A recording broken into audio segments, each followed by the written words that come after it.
I've had a lot of contact. I've been involved in the campaign for over a year and a half. Yeah. And does it look disorderly to you? Is the impression you're getting when you talk? Not at all. I think the media gets Trump wrong almost constantly. All these decisions are in his own mind. That's why they're called presidential appointments. And in the end, he'll decide.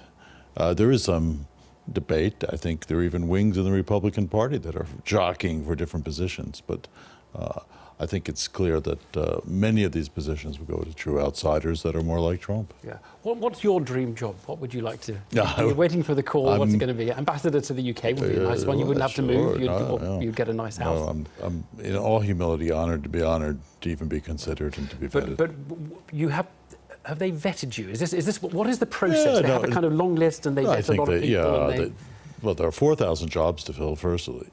The senior jobs are obviously the first ones, and those are the ones that you've been discussing. Rudy Giuliani, by the way, is the front runner to be Secretary of State. I suspect that will be announced any time.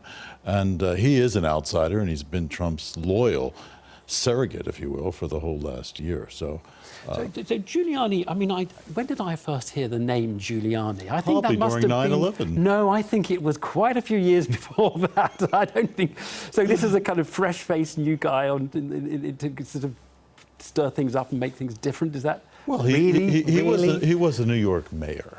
Yeah, and he actually made New York run. If you visited New York during that period of time, he changed the city, changed the whole crime scene, and made it very livable.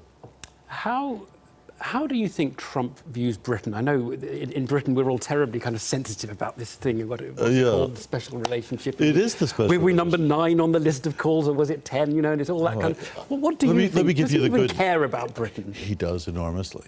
And let me say this, to take a word back from President Obama, I think the UK is now at the front of the queue, not at the back of the queue. And that there is a special relationship that will be reasserted.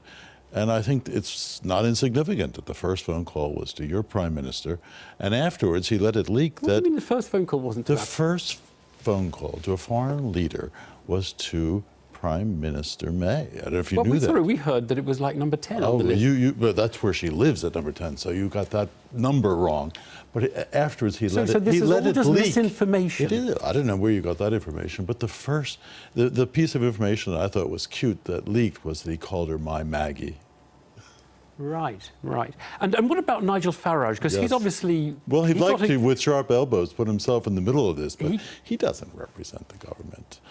I mean, he's not a member of the Conservative Party. Obviously, he's been friendly because of Brexit with, people in the ideological movement against globalism, and therefore he has friendships, certainly in America and in the Trump circles. But he can't insert himself into this. Right. Oh, because a lot of people, including some Conservative MPs, Conservative MPs of a more UKIP bent, I know them. Yeah. They're saying, we're mad not to use this guy. He's like our in to the new president. I think that would be foolish. He's not part of the... Really? He's not part of the government. And I think that will become more clear in the next few days, if not the next week. I mean, just in terms of foreign policy, a lot of presidents have a doctrine named after them.